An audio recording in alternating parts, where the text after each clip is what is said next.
Welcome, educators. This is the Educator's Guide to Emotional and Behavioral Challenges.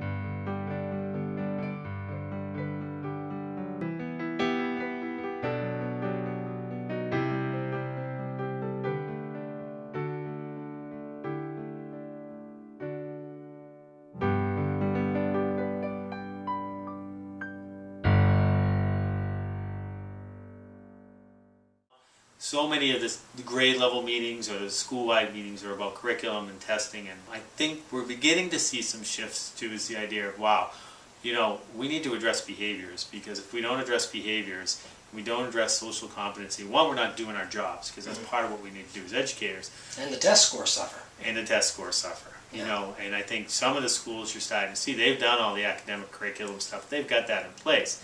Now they've got to get their school-wide and classroom management under wraps. This episode, Understanding and Educating the Emotionally Explosive Student. The intended audience for this presentation, really any adult in the school system who interacts with students. This means teachers, administrators, counselors, and support staff. Working with the explosive or oppositional student takes time and work. You need to think ahead and focus on prevention as much as possible. Of course, we recognize your time is limited, but with the explosive student like Jerry, it's pay now, or maybe even pay double later. The amount of time you put into prevention will be far less than the time you will spend handling an explosion or a temper outburst. It may also be time to think a little differently about the student. Unfortunately, whether we want to believe it or not, the explosive student is seen as attention-seeking, manipulative, spoiled, or the product of an incompetent or bad parent. This thinking is often a result of our own frustrations and not being able to help or make strides with the student, or out of anger at the amount of time the student is taking away from the other students in your class. The problem with this thinking is that it really is counterproductive. Instead, try to think about what skills the student is missing in terms of social competency, emotional regulation, and executive functioning. And then think about how you can work with the student to teach them the skills they need and give them time to practice them. Here are some interventions and accommodations to try. Many of the interventions provide opportunities for teaching and practice of these needed skills. For example, the educator might use a passing tap on the corner of the desk, or a cue such as eyes up front, while the student is showing those early signs of frustration. The student can use the thumbs up sign when he needs to take space, or use a stress ball out of the sensory toolbox. These personal signals are some of the things you can work out with the student during one of your getting to know you discussions. When the student attempts to use these coping skills, such as responding to the nonverbal cue or signal, reward the attempt with descriptive praise. If Jerry is frustrated with a paper and tries to use deep breathing, reinforce for the attempt, even if it doesn't quite work out or he doesn't get the entire assignment done. The idea here is to reward the attempt and focus on what the next steps in the coping strategy might be. So imagine you have Jerry in front of you. He's breathing. You finally get him to calm down. He starts the assignment, and then the bell rings. He looks at you. There's a sense of panic. Disappointment. I didn't get it done. What do you say to him? Pull him aside. Say, hey, you know what? Next time we need to catch the feelings a little bit earlier. I can try to catch him, you can try to catch him. But we need to work together. Okay? We're going to do that. Then we're going to practice it. This all takes practice. You got part of it down today. You did a nice job with the deep breathing. You calmed yourself down. And you began to work on your paper. We ran out of time. It's okay. That deserves a good try ticket. Go up to my desk and get one. Once you've identified missing skills, it's important to talk about them. You've taken a little walk inside Jerry's head, and doing this empathy exercise, you've got some things to talk about now. The things that Jerry struggles with probably are exaggerated versions of the things that everybody struggles with. The entire class can relate to these things. Say things like, Jerry, you seem to have a hard time sticking with things that are really frustrating. That seems like that's a skill that you need to learn. Maybe I can help. You get really strong feelings that make it hard for you to think. Have you ever noticed that? When you get strong feelings, it's really hard to think. Or you have trouble switching from one thing to another, don't you? We should think about how we can work around that. Your feelings get hurt a lot because you aren't sure what people mean or how they feel. When you're sad, you have a hard time seeing happy things in the future. I've noticed you have trouble staying organized. It's hard for you to sit still, isn't it? So these are the kind of statements that say, I've identified a problem, I get you, and I'm neutral or even positive about it because it's no big thing. We can work this through. Again, it's important that you ask a lot of questions and make fewer pronouncements. For instance, you might say, "What's up? You seem upset. I can see that you have that look on your face." Watch your tone. Expressing empathy and validating the feeling is very important. I get it. I'm on your side. Make a lot of "I'm on your side" statements. Many of the skills that we all need for emotional self-management are the so-called executive skills. These, we think, are encoded in the brain's frontal cortex. This is where much of the conscious thought occurs. The frontal cortex exerts executive control over other brain centers, and healthy executive skills are associated with this concept we think of as emotional maturity. Emotional regulation involves a complex balance of thoughts and feelings. An emotionally mature adult, for instance, has the ability to think about a stressor or a task rationally, and then tolerate the level of frustration likely to be associated with that task, delay gratification, plan future steps, anticipate consequences, solve problems as they arise, communicate needs, seek and use help, perceive the needs of others, and match all this emotional expression to the appropriate social context. An exasperated teacher said this to me: "You have to have a license to cut hair in this state, but any idiot can have a kid." So often parents are the problem. I can't even get this mother to return my calls.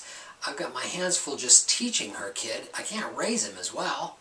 You might be right about the parents. Maybe they are terrible. Maybe they give in too often. But it's really irrelevant to your task. And your task is getting the parents on your side and letting them know that you are on their child's side. Let's hear a little bit about Jerry's parents and his family. Jerry's the oldest of 3. So parents have a 6th grader, a 3rd grader, and a kindergartner.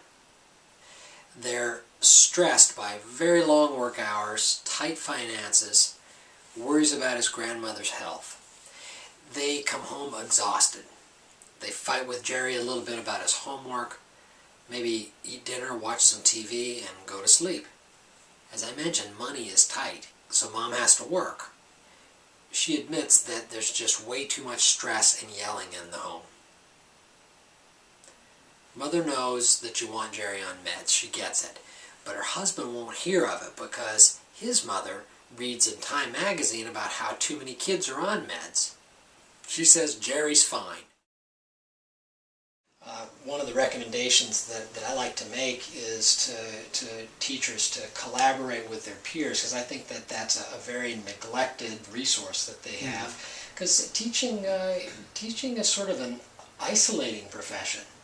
Not a lot of opportunity for crosstalk and so forth. And I don't know what your experience is, but my experience of sitting with groups of teachers, that unless there's somebody facilitating it, it tends to be a gripe session about students, when I always want to say, but I happen to know that's teacher sitting over there does pretty well with Jerry.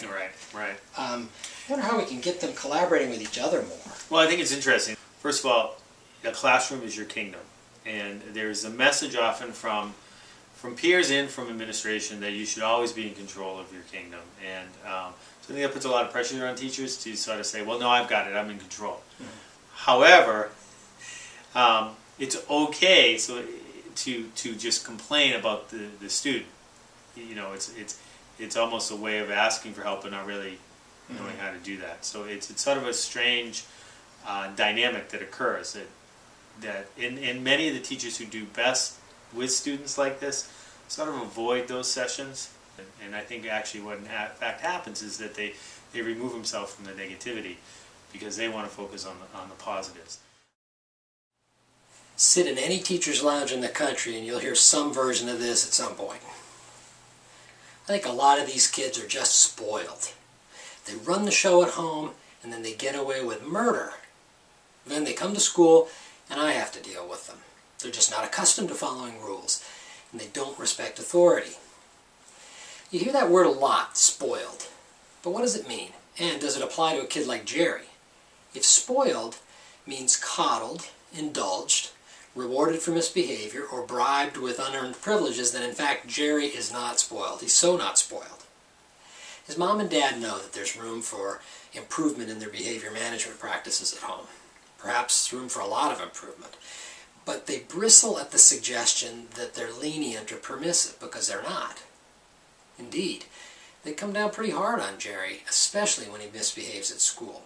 And they're already punitive, but their punishment-oriented plan turns out to be counterproductive. The implication made by educators that they're pushovers, it does influence their behavior. It makes them more punitive. They use their ineffective management plan just louder and angrier. Webster's defines punishment as suffering, pain, or loss that serves as retribution or penalty inflicted on an offender. That sounds like punishment. When most people think of a spoiled kid, they think this is a youngster who hasn't been punished consistently. So let's talk a little bit more about punishment. Punishment definitely has its place. Logical, appropriate punishments can be used effectively to decrease the frequency of undesirable behaviors. Fear is a motivator. Most of us learn from unpleasant consequences to try to avoid them in the future. Punishments can be effective, but only if they're not necessary very often. But if you're a student who misbehaves a lot, if you do punishable things frequently, then punishment fails. If a punishment doesn't have the intended effect, what's the most logical thing that an adult will do? Well, use a harsher punishment. The routinely punished student quickly learns that punishment is really just an irritation. Students who get punished a lot simply adapt to it. What does Jerry think? It seems to Jerry that he's always in trouble. Grown-ups have been mean for so long, he thinks it's normal. I'm a bad kid, so what? So back to the definition. Even if you could come up with the perfect punishment as defined, something that causes suffering, pain, and loss, your student, the one easily overwhelmed by strong emotions, will either withdraw and shut down or explode. Well, if you're frustrated by the limited punishments available to educators, maybe you think that the parents are less limited. Maybe they need a little motivation to punish. Punish the parents and maybe they'll punish their kid, right? And then you can get back to your job. As Jerry's teacher, you have to call home on average 3 times a week about problems with Jerry. Mother admits that she cringes when she sees the school's phone number come up on the caller ID. What's it going to be this time? She's still very angry about that last 3-day suspension because Jerry slept in, was confined to his room all day, but he just played, and then he went to bed. Mother spent the whole day worrying about losing her job, and she's thinking, what kind of punishment is that for Jerry? It's not a punishment for Jerry, it's a punishment for me. She knows that you think she's a bad mother, so now she doesn't want to talk to you. If you have negative feelings for parents, try to hide them. Make a conscious decision to suppress those feelings and to have more empathy, to wonder what it's like to raise Jerry and his siblings. Reach out. Don't give up.